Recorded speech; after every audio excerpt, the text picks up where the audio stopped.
سبت نبی نے رنگ بقا کو موت کے خون میں گھولا ہے. سبت نبی نے رنگ بقا کو موت کے خون میں گھولا ہے. سر نیزے کی نوک پہ رکھ کر کونوں مکاں کو تولا ہے. اور تو مجھ سے میں تجھ سے ہوں، کیا بات نبی فرماتے تھے؟ تو مجھ سے میں تجھ سے ہوں، کیا بات نبی فرماتے تھے؟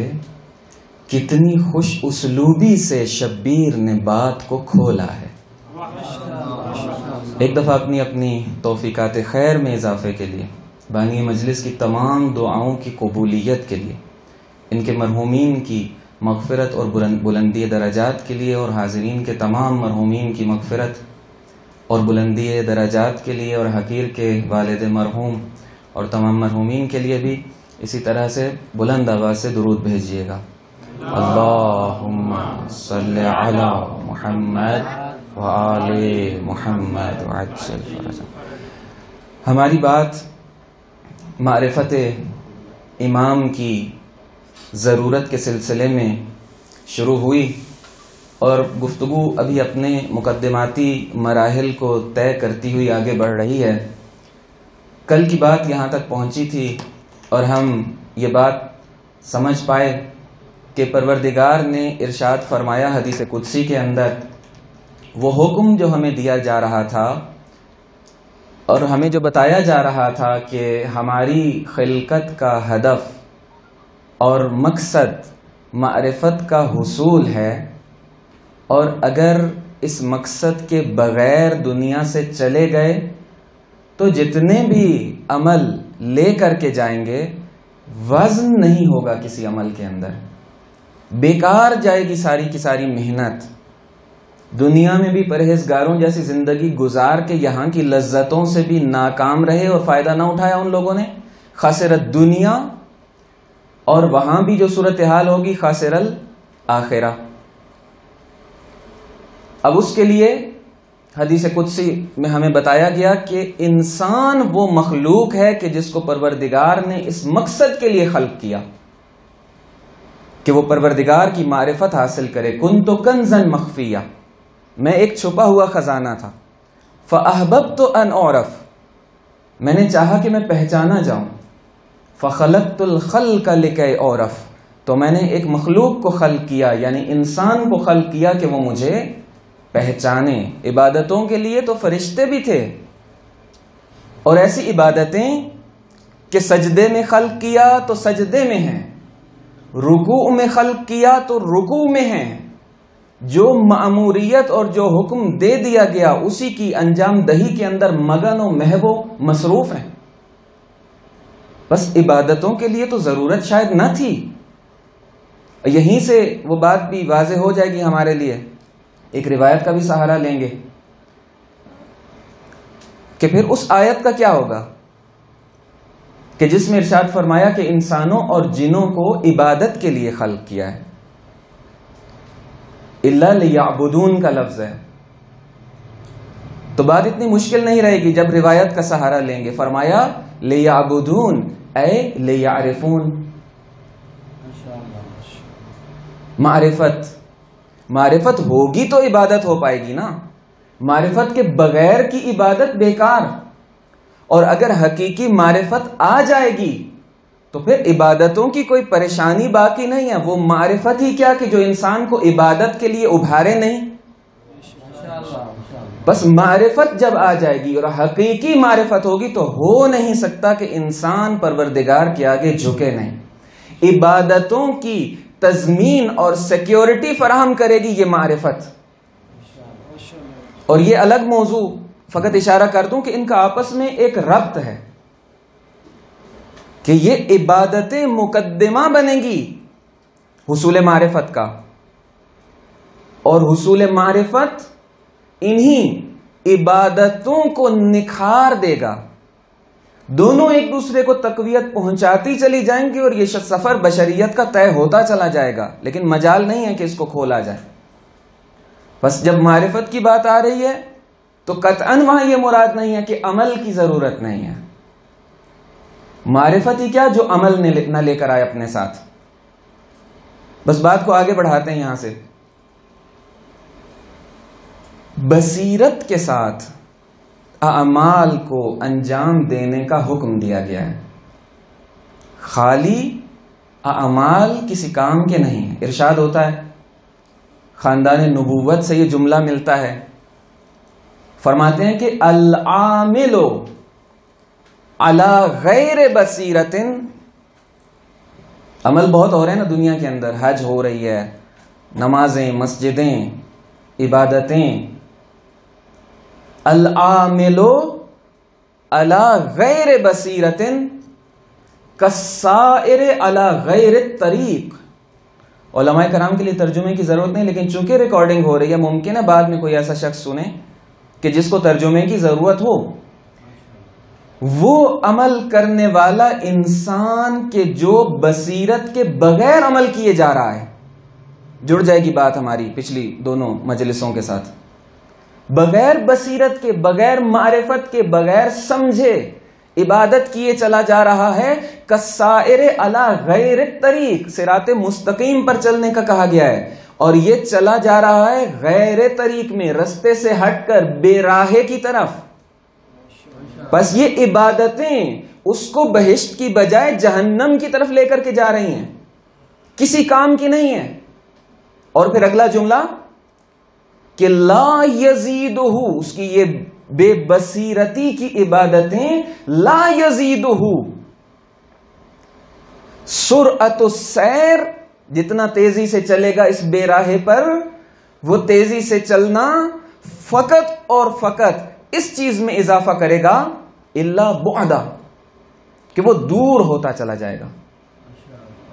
جتنا تیز سفر کرے گا وہ تیزی اس کو کچھ فائدہ نہ پہنچائے گی, مگر ایک نتیجہ نکلے گا کہ وہ اتنا دور ہوتا چلا جائے گا. بچے جو سائنس سبجیکٹس پڑھتے ہیں وہ دیکھتے ہیں کہ شروع میں زاویہ بہت چھوٹا دکھائی دے رہا ہوتا ہے, لیکن جتنا دور چلتا چلا جاتا ہے دونوں خطوط میں فاصلہ زمین و آسمان تک جا پہنچتا ہے. اور پھر مولا کائنات ارشاد فرماتے ہیں کل نظر, کل عرض کی نا آپ کی خدمت میں اور شرف حاصل کیا اس فرمان کو سننے کا ہم نے, کہ جس میں مولا فرما رہے تھے مولا کائنات کہ میں کسی چیز کو نہیں دیکھتا اور نہیں دیکھا مگر یہ کہ اس سے پہلے بھی خدا کو دیکھا, اس کے ہمراہ بھی خدا کو دیکھا, اس کے بعد بھی خدا کو دیکھا. تو آج ایک اور اسی پیرائے میں سن لیجئے مولا کا فرمان کہ کل نظر لیس فیہ الاعتبار لہو, ہر وہ نگاہ کہ جس میں عبرت نہ ہو, انسان معرفت کو کسب نہ کر رہا ہو, کھیل اور تماشے کے سوا کچھ نہیں ہے. بس یہ روایات اہل بیت ہر زمانے کے اندر ان کی تازگی میں اضافہ ہوتا دکھائی دیتا ہے. ہر زمانے کے اندر نئے مسئلوں کو سلجھاتی دکھائی دیتی ہیں. ایک روایت ابھی عرض کروں گا, اس سے پہلے یہ مقدماتی جملہ کہہ رہا ہوں. جس طرح سے قرآن مجید کبھی پرانا نہیں ہوتا, قرآن مجید ہر زمانے میں نئے انداز سے بشریت کی رہنمائی کرتا دکھائی دیتا ہے, ہر زمانے کے مسائل کو حل کرتا دکھائی دیتا ہے. اور اسی لیے علامہ طباطبائی رضوان اللہ تعالی علیہ اور باقی بزرگان فرماتے ہیں کہ ہر کچھ سالوں کے بعد, ہر چند سالوں کے بعد قرآن مجید کی نئی تفسیر لکھنے کی ضرورت ہے, چونکہ مسئلے نئے پیدا ہو چکے ہیں. نئے مسائل کو حل کرنے کی بھی صلاحیت ہے قرآن مجید کے اندر. حدیث ثقلین ہمیں بتاتی ہے کہ جو صفتیں قرآن کی ہیں وہ 14 کے فرمان کی بھی ہیں. معصومین علیہ الصلوۃ والسلام کی شخصیتیں قرآن کے ہمتا ہونے کا معنی یہی ہے. حدیث ثقلین کی وہ جو معیت اور ہمراہی ہے اس کا مطلب یہی ہے کہ جہاں قرآن اور جیسا قرآن دکھائی دیتا ہے وہیں پر اہل بیت اور ویسے ہی اہل بیت دکھائی دیتے ہیں. اگر قرآن ہر زمانے میں نئی تازگی لے کر کے آ سکتا ہے تو تو ذکر اہل بیت بھی ہر زمانے میں نئی تازگی لے کر کے آ سکتا ہے. اب جس طرح سے دنیا والے یہ نہیں کہتے کہ سورہ فاتحہ پرانی ہو گئی، دنیا والے یہ نہیں کہتے کہ کب تک تم قرآن پڑھتے رہو گے، اسی طرح سے ہمیں یہ نہ کہنا کہ کب تک علی علی کرتے رہو گے. نعرہ تکبیر، اللہ اکبر، نعرہ رسالت، یا رسول اللہ، نعرہ حیدری، یا علی، اور محمد و آل محمد صلوات. اللہم صلی علی محمد وآل محمد وعجل فرجہم. مگر یہ ذکر اہل بیت اپنی مرضی کا نہیں کرنا، ہمیں اس انداز سے ہمیں ان کی مجلسیں اور محفلیں سجانی ہیں کہ جس کا حکم خود انہوں نے دیا ہے، جو ان کی باعظمت شخصیات کے ساتھ سنخیت اور میلان اور میچنگ رکھتی ہیں. اپنی مرضی نہیں چلے گی، لیکن اگر اسی طریقے سے ذکر اہل بیت کیا جائے جیسا وہ چاہتے ہیں تو پھر یہ ذکر کبھی پرانا ہونے والا نہیں ہے. یہ جو قرآن و اہل بیت کی بات ہے، یہیں سے ایک نقطہ ابھی ذہن میں آیا، عرض کرتا چلو بریکٹ کے اندر، کہ یہ جو اہل بیت اطہار کو بھی قرآن کہا گیا ہے، نوک نیزہ پر جو قرآن کی تلاوت ہوئی اس نے یہ ثابت کر دیا، حدیث ثقلین کو تقویت عطا کر دی. قرآن صامت کہا جاتا ہے نا، جو ہمارے پاس پروردگار کا باعظمت کلام موجود ہے، زندگی گزارنے کا دستور موجود ہے ہمارے پاس.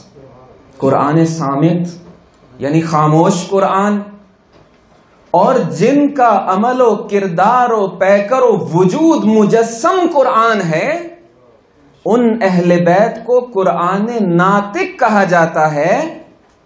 تو کیوں کہا جاتا ہے؟ ایک جملہ سن لیجئے کہ وہ قرآن صامت کس طرح سے ہے، یہ قرآن ناطق کس طرح سے ہیں. کہ ایک وقت آیا کہ حاکم شام نے نیزوں کے اوپر قرآن کو بلند کر دیا، لیکن قرآن خاموش رہا. اسی حاکم شام کے بیٹے نے 61 ہجری کے اندر جب رستے کے اندر حسین ابن علی کا سر نیزے پر سوار کیا تو اس وقت قرآن ناطق خاموش نہیں رہا. اسی لیے قرآن ناطق کہا جاتا ہے. بس کون بہتر ہوگا، کون ان سے بڑھ کر ہوگا کہ جو قرآن کے مطالب کو ہمیں سمجھائے. بس یہیں سے بات اگلے مرحلے میں پہنچ گئی کہ ہماری خلقت کا ہدف، ہمیں یہاں بھیجے جانے کا ہدف معرفت کا حصول. اگر ہم نے یہ ہدف حاصل نہ کیا، زندگی کے وہ لمحے جو اس ہدف سے دور رہ گئے وہ ہماری زندگی میں بے مقصد لمحے. اور اگر زندگی ہی اس ہدف سے دور ہو اور ہماری صبح و شام گزرتی چلی جا رہی ہو لیکن ہماری نگاہیں عبرت نہ لے رہی ہوں، ہمارے اذہان و ہمارے قلوب معرفت سے بے بہرا ہوں، حصول معرفت سے کی ہمیں کوئی توجہ ہی نہ ہو، کوئی فکر ہی نہ ہو، تو پھر ہمارا مر جانا شاید ہمارے زندہ رہنے سے بہتر. یہ جو عرض کیا کہ فرمان اہل بیت نئی تازگی رکھتا ہے، ایک روایت سے پہلے ایک مثال دیکھ لیجئے کہ یہ جو لائٹس لگائی جاتی ہیں، بلب لگائے جاتے ہیں، جو بھی شے اپنی خلقت و تخلیق کے ہدف کو پورا نہ کر رہی ہو اس کو اظہار وجود کا حق نہیں ہے. اس بلب کو کہ جس کو روشنی دینا تھی، جس کے لگانے کا مقصد نور کا حصول تھا، اتار کر رکھ دیا جاتا ہے، پھینک دیا جاتا ہے، کوڑے کے ڈھیر میں پھینک دیا جاتا ہے کہ جب وہ روشنی دینا چھوڑ دیتا ہے، فیوز ہو جاتا ہے. ہمیں معرفت کے حصول کے لیے بھیجا گیا. جب ہم در اہل بیت پر آتے ہیں تو ساتویں امام علیہ الصلوۃ والسلام ارشاد فرماتے دکھائی دیتے ہیں کہ من استوا یوما ہو فہو مغبون. یہ کئی دفعہ آپ نے روایت سنی ہوگی, آج اس پیرائے میں بھی سن لیجئے کہ جس کے 2 دن برابر رہ گئے وہ گھاٹے میں ہے, دھوکے میں ہے, اس کے ساتھ غبن ہو گیا ہے. خود کیا اس نے, اس کے نفس نے کیا اپنے ساتھ یہ غبن, یہ دھوکہ, یہ فراڈ, یہ نقصان جو اس کو پہنچا, یہ گھاٹے کا سودا جو اس نے کیا. کہ جس کے 2 دن کل اور آج سوا ہوں, برابر ہوں. من استوا یوما ہو فہو مغبون. ومن کانا, حدیث سخت سے سخت ہوتی جائے گی, 3 جملے عزیزوں. ومن کانا آخر یومیہ شرہما, پہلے بات تھی برابر کی, اور یہ برابری کی حیثیت و کیفیت کس حوالے سے؟ کیا کوانٹیٹی کی بات ہو رہی ہے کہ کل 17 رکعت واجب پڑھی تھی نماز تو آج 17 سے بڑھانی ہے, پھر اس کو آج کا دن بہتر کرنے کے لیے؟ تعداد میں تو اضافہ نہیں ہوگا, شریعت تو نہیں بدلے گی. تو پھر کیا مراد ہے کل سے آج کو بہتر کرنے سے؟ یعنی اس کی کوالٹی کو بہتر کرنا, اور کوالٹی بہتر ہوتی ہے معرفت کے ساتھ. یعنی فرمایا جا رہا ہے کہ جس نے کل جس لیول پر کھڑا تھا معرفت کے اعتبار سے, اور اس لیول پہ کھڑے ہو کے عبادتیں کر رہا تھا, آج بھی اگر اسی لیول پہ کھڑا ہوا ہے تو فہو مغبون. اور دوسرا جملہ کہ من کان آخر یومیہ شرہما, کہ جس کا کل تو بہتر تھا آج کا دن پست ہو گیا, نیچے کو چلا گیا اس کا گراف, فہو ملعون. اللہ اکبر, ملعون ہے وہ شخص. حضرت امام موسیٰ کاظم علیہ السلام ارشاد فرما رہے ہیں, درود بھیجیے گا مولا کی ذات پر, اللہم صلی علی محمد وآل محمد. ومن لم یعرف الزیادۃ فی نفسہ, تیسرا جملہ کہ جس کو یہ بھی پتہ نہ چلے اور جو اس بات کی طرف بھی متوجہ نہ ہو رہا ہو, اگر ہوتا تو متوجہ ہو جاتا, ہوا ہی نہیں اضافہ. یعنی جس کو یہ پتہ نہ چل رہا ہو کہ اس کا آج بہتر ہوا ہے کل سے, یعنی وہیں کا وہیں کھڑا رہ گیا, تو فہو فی نقصان. اور ایسا شخص نقصان میں ہے. اور زبان عصمت سے نکلے ہوئے جملے ہیں کہ من کان الی النقصان, جس کا سفر نقصان کی طرف اور کمی کی طرف شروع ہو جائے, فالموت خیر لہ من الحیات, تو اس شخص کے لیے مر جانا بہتر ہے زندہ رہنے سے. عزیزو, یہی کچھ باتیں تھیں کہ جس کی وجہ سے اس موضوع کو چنا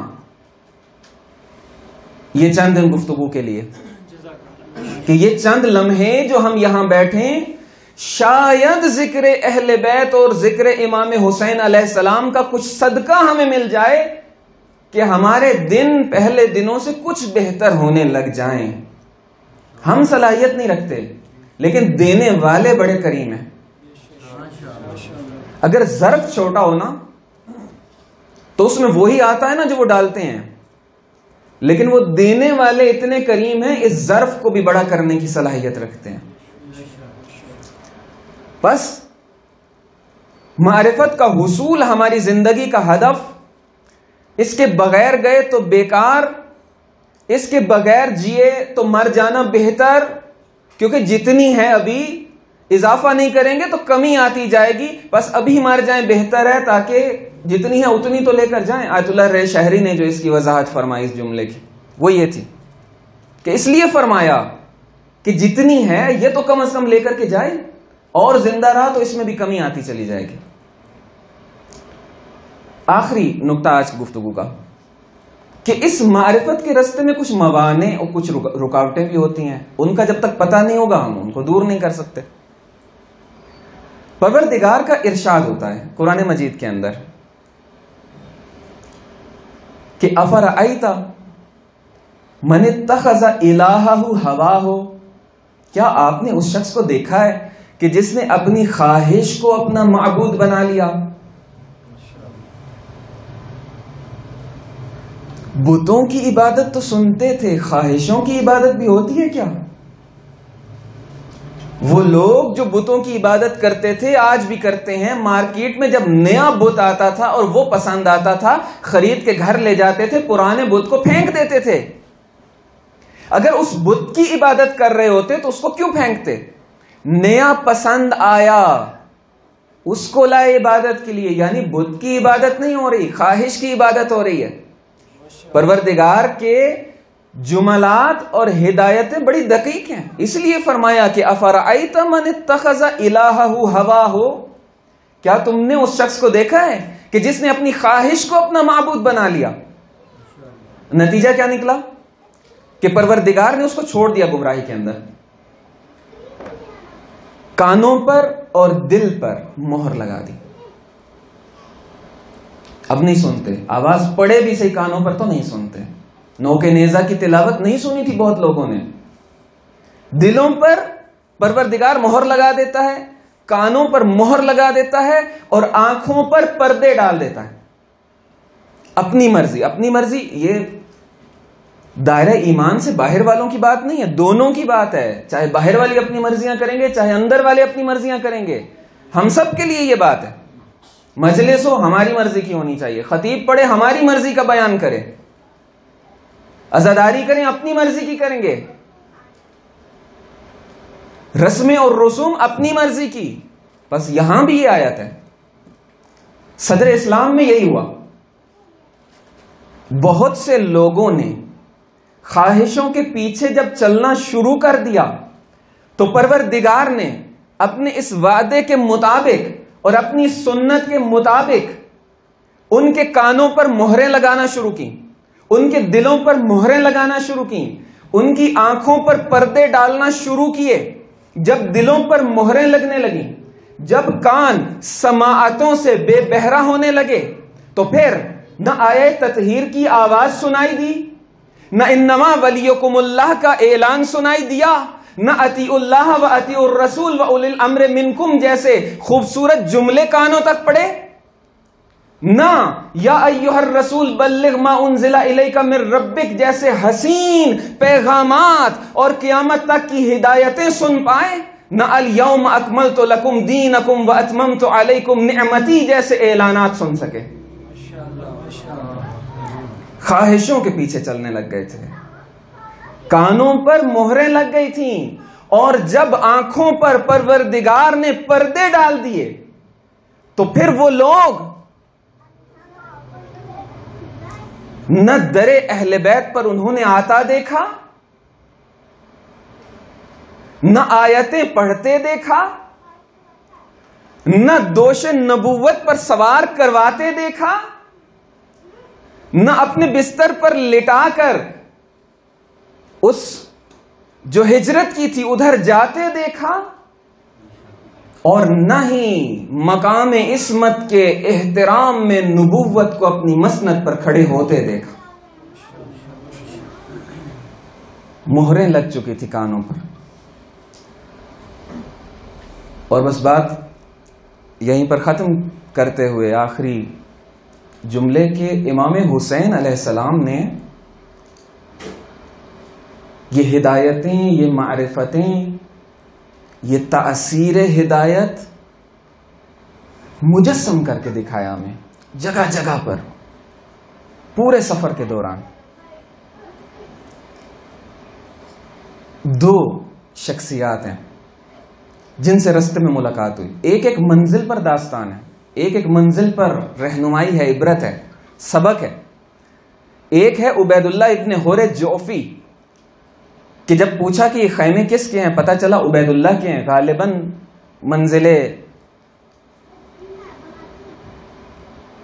ایک منزل تھی رستے کے اندر، وہاں پر خیمے دیکھے.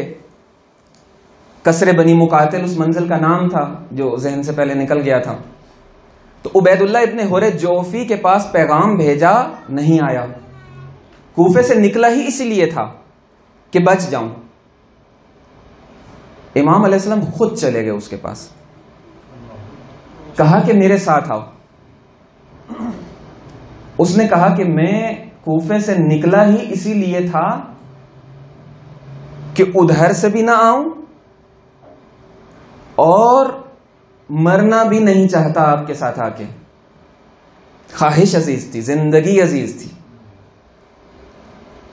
تو کیا فرمایا, پھر ایک اور آفر بھی کی کہ یہ سواری لے کر کے جائیے, جب تک میں نے اس سواری پہ بیٹھ کر کسی کا پیچھا کیا ہے وہ فرار نہیں کر سکا مجھ سے, اور اگر کسی نے میرا پیچھا کیا تو مجھ تک پہنچ نہیں سکا. ایسی سواری ہے.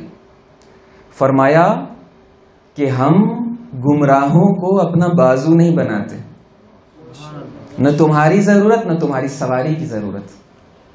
آگے اور پھر داستان ہے اس کے ساتھ کیا ہوا. 7 سال تک بھٹکتا رہا, کبھی اس حکومت کبھی اس حکومت, کہیں ٹک نہیں سکا یہ.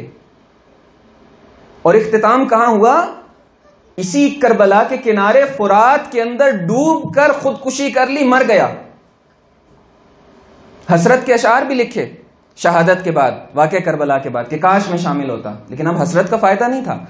کاش تاریخ کے صفحات پر جس سیاہی سے اس کی حسرت کے اشعار لکھے ہوئے ہیں, اس کی شہادت اور بہادری اور شجاعت کے قصے لکھے ہوئے ہوتے.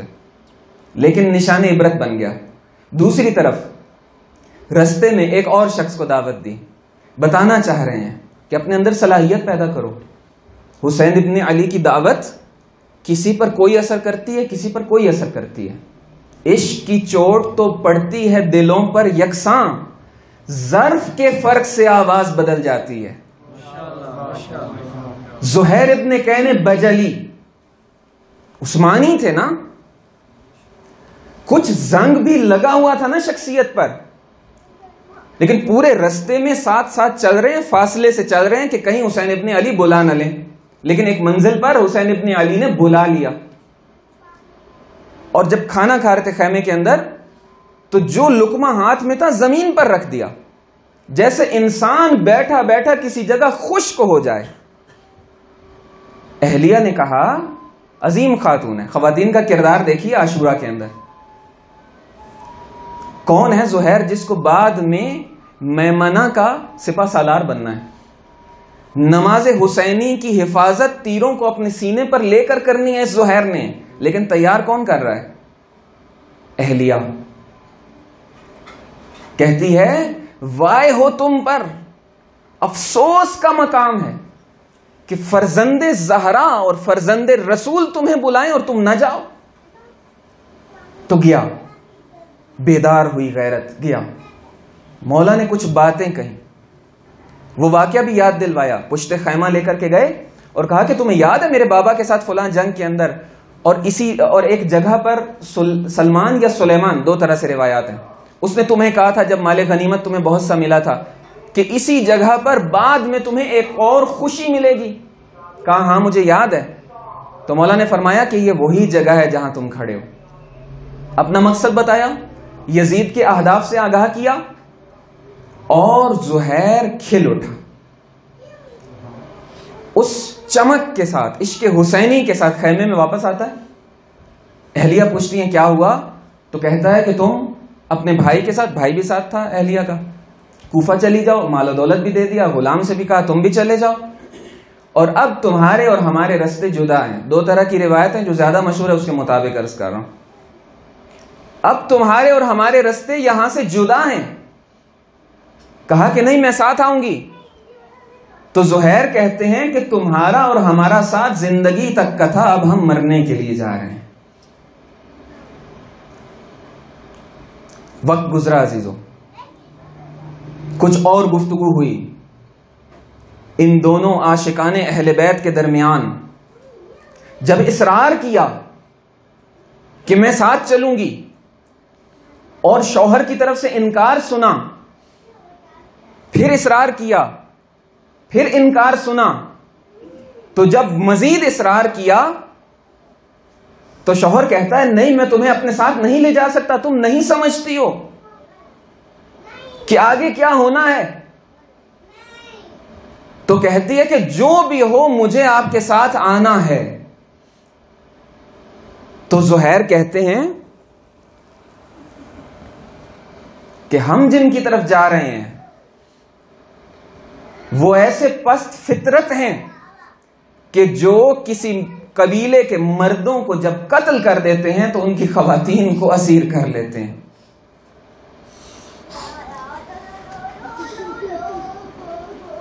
سلام ہو زہیر کی غیرت پر. اہلیہ نے کہا کہ اے زہیر، حسین ابن علی کے ساتھ بھی تو خاندان اہل بیت کی خواتین جا رہی ہیں. تو زہیر کے ماتھے پہ بھل آ گیا. کہتے ہیں تم اپنے آپ کو نبی زادیوں سے ملاتی ہو؟ وہ خاندان عصمت کی مخدرات، وہ علی و زہرا کی بیٹیاں، وہ رسول اللہ کی بیٹیاں، کسی میں جرأت ہے کہ ان کی طرف میلی آنکھ سے بھی دیکھے گا؟ لیکن تمہارا کون ہوگا وہاں پر؟ اے زہیر، کاش تم کربلا میں ہوتے تو تمہیں پتا چلتا کہ کیا ہوا. جناب زہیر کی شہادت نہیں پڑھوں گا، وقت مختصر ہے، بس آخری کچھ باتیں. عزیزو، یہ وہی زہیر ہیں کہ جنہوں نے سعید کے ساتھ مل کر ظہر کی نماز میں اپنے آقا کی حفاظت کی تھی، اپنے بازوؤں اور اپنے سینے کے اوپر تیر لیے تھے. سعید کا نام آیا تو ایک جملہ سعید کے بارے بھی یہاں سن لیجئے کہ جناب سعید جب آگے آئے اور تیروں پر تیر لیے، تلواروں کے زخم الگ ہیں، جب نماز کے بعد گر گئے اور حسین ابن علی نے اپنی آغوش میں لیا اور کہتے ہیں کہ مولا کیا میں نے حق ادا کیا؟ تو کہا ہاں سعید تم نے حق ادا کیا. شہادت ہو جاتی ہے سعید کی وہیں پر. زہیر نے بعد میں بھی جنگ کی تھی، بعد میں شہید ہوئے، سعید وہیں شہید ہو گئے. تیروں کے زخم الگ، تلواروں کے زخم الگ، نیزوں کے زخم الگ. جو اس نماز میں سینے پر تیر لیے کم سے کم بھی ان کی تعداد 17 ہے. ایک خطیب تھے، میں آہستہ آہستہ چل رہا ہوں تاکہ بس آخر تک پہنچ جائے ہماری گفتگو. ایک خطیب تھے، وہ اکثر کہا کرتے تھے اور خلوص سے کہا کرتے تھے یقیناً کہ کاش میں کربلا میں ہوتا تو میں بھی سعید و زہیر کی طرح اپنے سینے پر تیر لیتا، اپنے مولا کی حفاظت کرتا، ڈھال بن جاتا. تو ایک دن خواب میں حسین ابن علی علیہ السلام کی خدمت میں اپنے آپ کو پاتا ہے، اور پھر نماز ظہر عاشورہ کا قیام، اور مولا اس سے کہتے ہیں کہ آؤ اور میرے سامنے ڈھال بن جاؤ. کھڑا ہوا، نماز عشق حسینی شروع ہوئی. اللہ اکبر. اور دشمن نے ان نمازوں کو ہدف بنانے کے لیے تیر جب چلے، اس چلے کے اندر لگائے اور تیر نے پرواز شروع کی تو تیر کی سنسناہٹ کو سن کر گھبرا جاتا ہے یہ خطیب اور یہ ذاکر اہل بیت، اور سائڈ پہ ہٹ جاتا ہے. اور وہ تیر اپنے آقا کے بدن میں پیوست ہوتا دیکھتا ہے، ہمت کرتا ہے، دوبارہ کھڑا ہوتا ہے، پھر تیر آتا ہے، سنسناہٹ کو برداشت نہیں کر پاتا، ہٹ جاتا ہے. تیسرا تیر پھر چلتا ہے، دوبارہ سامنے آتا ہے، لیکن تیر کو برداشت کرنے کی ہمت نہ تھی. وہ تیر پھر حسین ابن علی میں پیوست ہوتا ہے. نماز حسین ابن علی تمام ہوتی ہے. مولا پوچھتے ہیں کہ کیا بنا تمہارے اس ڈھال بننے کا اور تمہاری ان خواہشوں کا اور ان دعاؤں کا؟ کہا مولا میرے بس کا یہ کام نہیں ہے، معاف کر دیجئے مجھے، غلط تقاضا کیا تھا میں نے. مولا نے کہا کہ اے خطیب حسین، اے ذاکر اہل بیت، معاف تو کر دیں گے تمہیں لیکن ایک شرط کے ساتھ. عرض کرتا ہے مولا وہ شرط کیا ہے؟ تو مولا فرماتے ہیں کہ آئندہ کبھی بھی میرے اصحاب کے ساتھ اپنا مقابلہ نہ کرنا. عزیزو، یہ زہیر جنگ کرتے کرتے شہید ہو گیا. 12 محرم کو یہ قافلہ کوفہ میں پہنچتا ہے. زہیر کی اہلیہ جب خبر سنتی ہے کہ ایک قافلہ آیا ہے کہ جس میں اسیروں کو لایا گیا ہے تو سمجھ جاتی ہے کہ یہ وہی قافلہ ہے جو شہادت کے لیے جا رہا تھا. چبوترے پر آتی ہے, دیکھنا شروع کرتی ہے, سروں کو لے کر کے گزر رہے ہیں, ایک سر لایا جا رہا ہے, دیکھتی ہے کہ زہیر کا سر ہے. بس پھر اس کے بعد اس سے برداشت نہ ہوا, اپنے شوہر کا سر برداشت نہ کر سکی, نیچے اتر آتی ہے زہیر کی زوجہ, اپنے غلام کو بلاتی ہے, ایک کفن لے کر کے آتی ہے. بس آخری جملہ, زحمت تمام. ایک کفن لے کر کے آتی ہے, غلام کو دیتی ہے, کہتی ہے اے غلام میرا ایک کام کر دو, اگر تم نے میرا یہ کام کر دیا تو میں تمہیں آزاد کر دوں گی. کہتی ہے اے آقا کی اہلیہ حکم کیجئے, مجھے حکم کیجئے, میں اطاعت کے لیے حاضر و تیار. وہ کفن اس کو دیتی ہے, کہتی ہے کہ جاؤ کربلا اور تم اپنے آقا کا بدن ڈھونڈو, زہیر کا بدن ڈھونڈو, اور زہیر کے بدن کو کفن دے کر کے آ جاؤ. شاید ایک کفن اسی لیے دے رہی تھی کہ زہیر کی وہ بات اس کے ذہن میں بیٹھ چکی تھی کہ حسین تو آغا زادے ہیں, حسین تو فرزند رسول ہیں. فقط ایک کفن دے کر کے غلام کو بھیجا, غلام چلا. یہ جانتی تھی کہ کتنی منزلیں رستے میں آئیں گی. اب غلام جا رہا ہوگا, اب غلام کربلا کے قریب پہنچ چکا ہوگا, اب غلام کربلا کے اندر پہنچ چکا ہوگا. اب غلام نے اپنے آقا زہیر کو کفن دے لیا ہوگا, دفن کر کے واپس آ رہا ہوگا. اسی کے مطابق دوبارہ چبوترے پر آتی ہے, انتظار کرنا شروع کرتی ہے. جیسے ہی اوپر جاتی ہے, دور سے غلام اپنے گھوڑے پر سوار ہو کر کے آ رہا ہے, لیکن اس غلام کی نظریں جھکی ہوئی ہیں. سر جھکائے ہوئے غلام گھر کی دہلیز پر آ کر کے جب کھڑا ہو جاتا ہے تو یہ کہتی ہے کہ بتا جو ذمہ داری تجھے سونپی تھی ادا کر کے آئے ہو. عزیزوں کیا جواب دے, کچھ کہہ نہ سکا. ابا کا دامن ہٹایا, کفن کو سامنے نکالا. زہیر کی بیوہ کہتی ہے کہ میں تمہیں کبھی معاف نہ کروں گی, میں تمہیں کبھی آزاد نہ کروں گی. جو ذمہ داری تمہیں سونپی تھی اس کے ادا کیے بغیر تم واپس کیسے آ گئے؟ کیا کربلا کا رستہ نہ ملا تھا تمہیں؟ کہا نہیں. کیا فوجیں لگی تھیں؟ کہا نہیں. کیا زہیر کا لاشا نہ پایا؟ کہا نہیں. تو پھر اپنے آقا کو کفن دیے بغیر واپس آنے کی جرات کیسے کی تم نے؟